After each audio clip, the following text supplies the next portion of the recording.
Right, this is an additional video. Ordinarily, I'd be releasing a video on the Reef Keeping channel today, but although that channel is eligible for monetization now, YouTube have some logistical problems, which basically mean it's probably not going to be monetized for several months. And as it stands on this channel at the moment, I'm losing money hand over fist. Any videos mentioning this current international emergency that we have are instantly being demonetized as being unsuitable for advertisers. And unfortunately, it's the way of the world. It's that advertising that pays for me to keep this channel going. Now, I do pay particular attention to make sure that all my videos are suitable for all advertisers. However, YouTube have set up some really strict filtering measures which keep snagging my videos. I then have to go through an appeal process. They do eventually remonetize the videos once they've physically checked it, but by that time the bulk of the views have already been and gone. Just as an example, last Wednesday's video, I think it's had about 14,000 views, something like that. Ordinarily, I would expect that to make me 25, maybe £30. It took them an extraordinary length of time to review it and remonetize it, and it's actually made 12 pence. On the whole, my revenue on this channel is down by 55%, which come next month is going to leave me with some very difficult decisions. I may have to take some bikes off the road, although having said that, it probably wouldn't make an awful lot of difference at the moment. I may even have to look at selling one of them. Now, I know a lot of us are in the same boat at the moment. I'm not the only one encountering these kind of problems. A lot of people are not working. I would like to just mention that I do have my Patreon page where you can make a monthly donation if you wish to do so.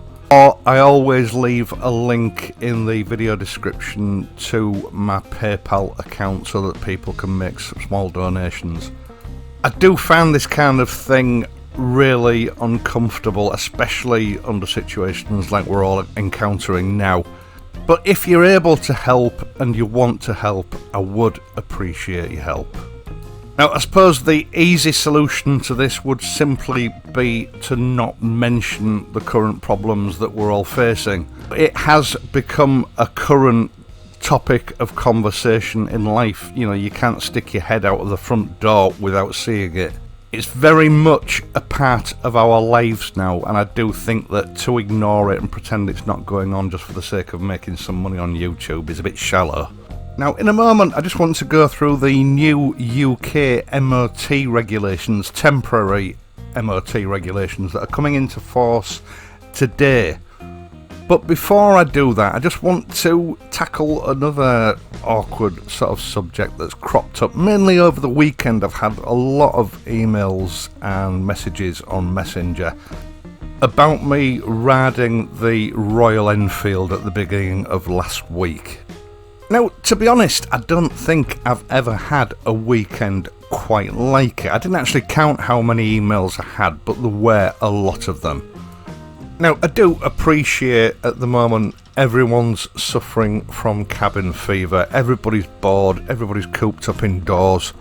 A lot of people are probably quite frightened and angry, and in those sort of circumstances, people tend to sort of lash out sort of belligerent behaviour, which I fully understand. I haven't got a problem with it. And the main sort of topic about these comments and emails was the subject of whether you should or shouldn't be riding your motorcycle under the current regime.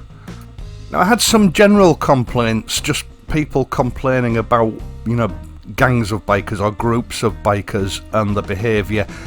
This mainly pertained to weekend before last, before the actual lockdown.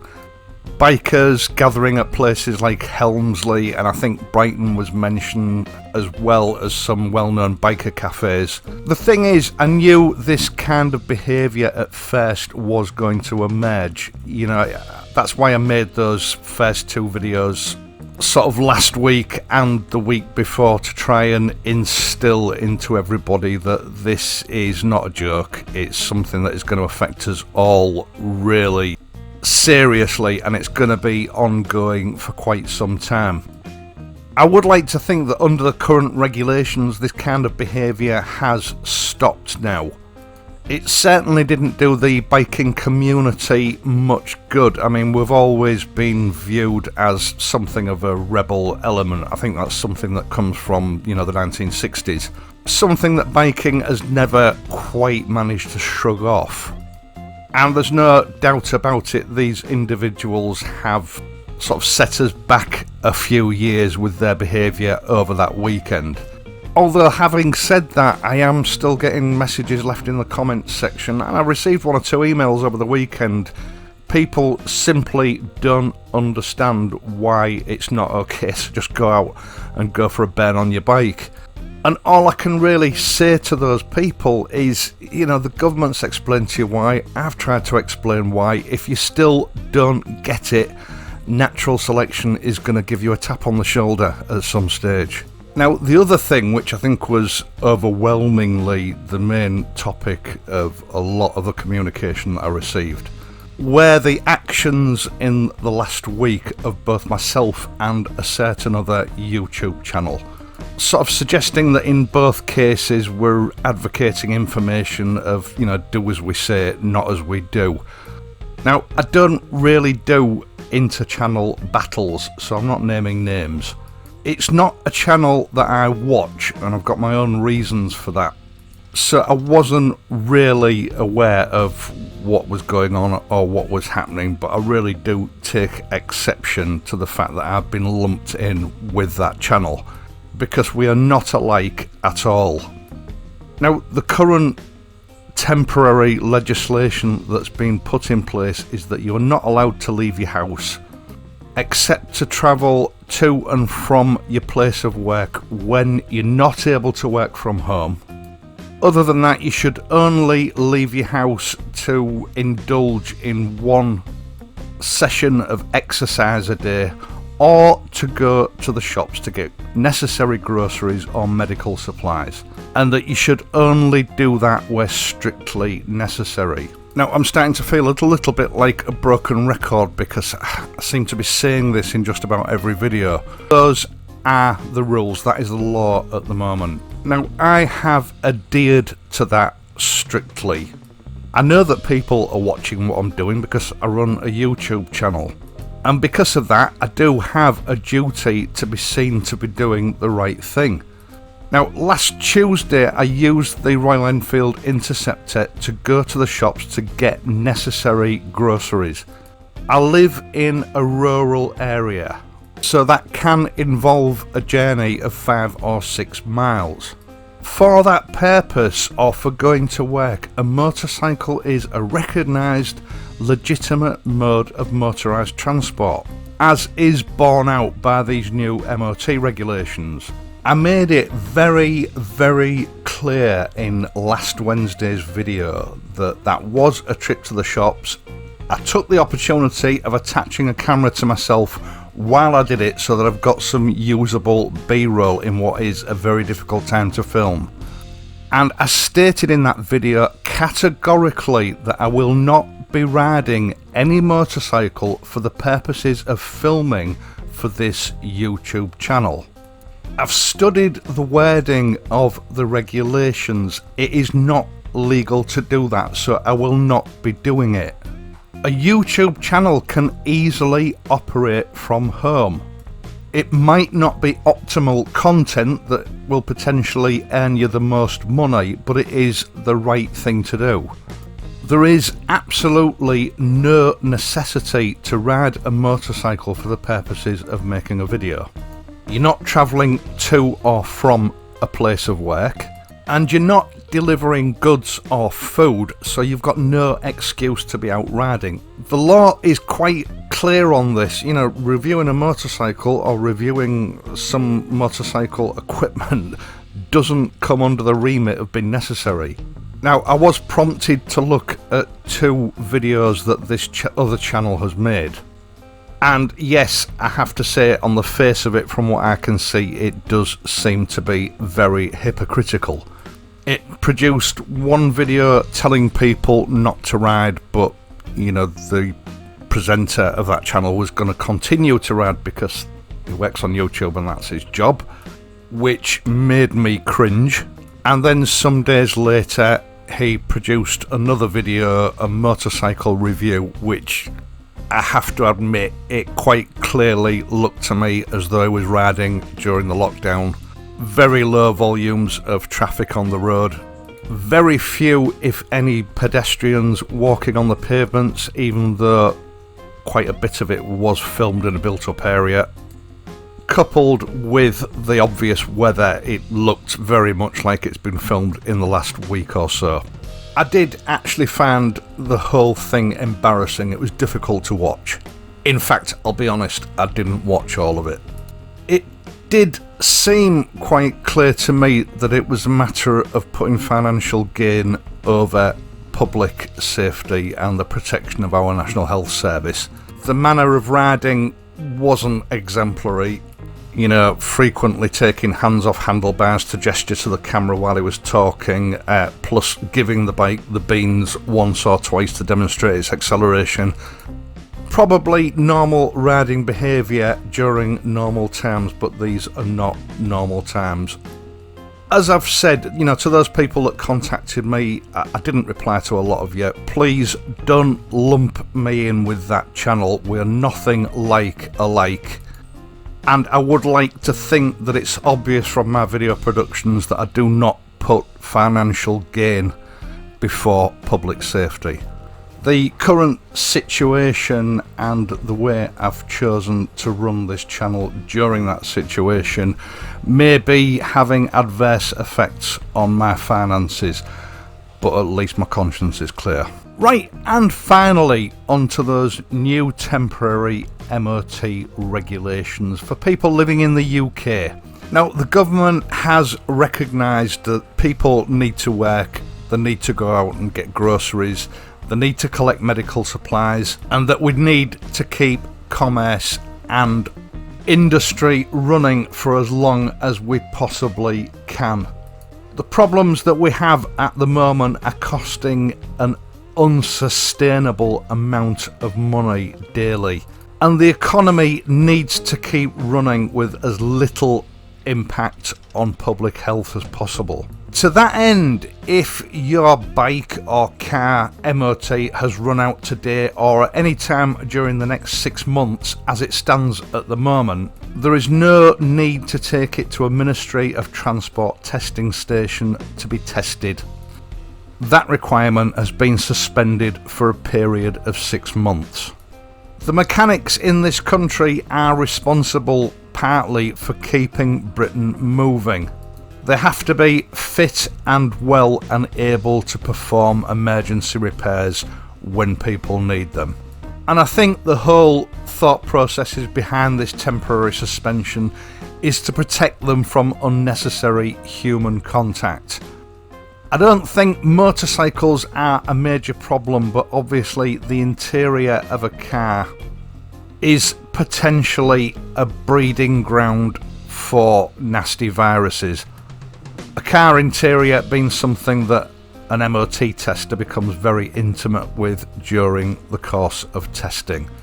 Now, this legislation comes in force from today, the 30th. It could potentially last up to 12 months, but for the time being, the government has stipulated it will last for 6 months and then it'll be reviewed. Now, obviously, there will still be a requirement to tax your vehicle, and what I am a little bit confused with, having read the press releases from the Ministry of Transport, information contained through hmgov.com, it doesn't make it clear how you go about retaxing your vehicle if your vehicle is included during this amnesty period. Although I would presume that there are some provisions in place, you know, maybe if you go online to tax your vehicle, the database should allow you to tax it without having a current MOT in force. Otherwise, it simply wouldn't make sense. As I've said, the sites don't make it clear exactly what is going to happen in those circumstances, and it is going to happen for almost everyone. I'm sure that this will come as some relief for a lot of people. You know, if your MOT ran out today, or it runs out next week or next month, it's one less thing to worry about. You can continue using your vehicle throughout that period for journeys that are necessary, either to go and get groceries and medical supplies, or to go to and from a place of work when you're unable to work from home. Now, one thing that the government and the Department of Transport do make very clear on this subject is that it's still your responsibility to ensure that your motor vehicle is roadworthy. Brakes, lights, tyres, exhausts and the general condition of the motor vehicle must still be safe and in a condition that conforms to the construction and use regulations. It's not a get out of jail card that just allows you to let your bike or your car go to rack and ruin. Now, this covers motor cars, motorcycles and vans. Heavy goods vehicles and other forms of transport are catered for in different legislation. Also, if you're currently in isolation because you're ill, there are a different set of rules to follow, which I won't go into in this video. Unfortunately, if your MOT ran out yesterday on the 29th, or last week, or last month, you are still, I'm afraid, going to have to go and get an MOT test done. I thought this seemed a little bit unfair at first, but then I thought, no, I can see people dragging old jalopies out of garages that have been in storage for 20 years. And the situation creating mayhem, so it does make sense. Now, I can see this possibly affecting a few bikers if your MOTs run out during the winter months with the intention of taxing it and MOTing it in spring. In those circumstances, you are still going to have to go through the normal procedure of getting an MOT before you can tax your bike and make it road legal. Now, if that is you and you need to get your bike or your car MOT'd, in order to minimise contact between people and MOT testers, it's recommended that you ring ahead and make an appointment. Even at establishments that normally run on a sort of turn up and wait while it's tested basis. When you get to the MOT testing station, this is probably more important for a car than it is for a bike.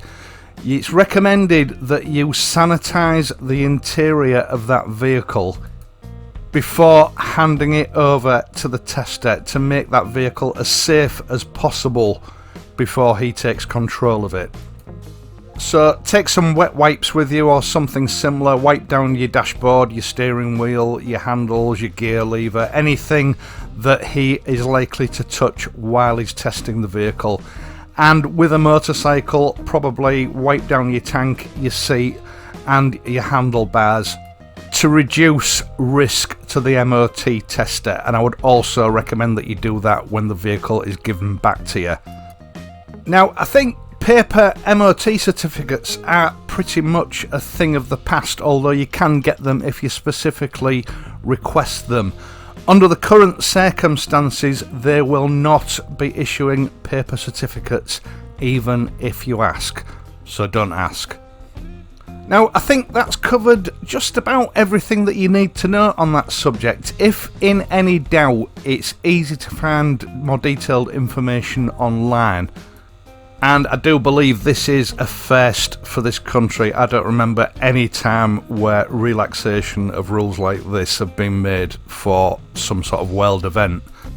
But I suppose desperate times call for desperate measures. Now, before I go, just one last thing. Pedestrians.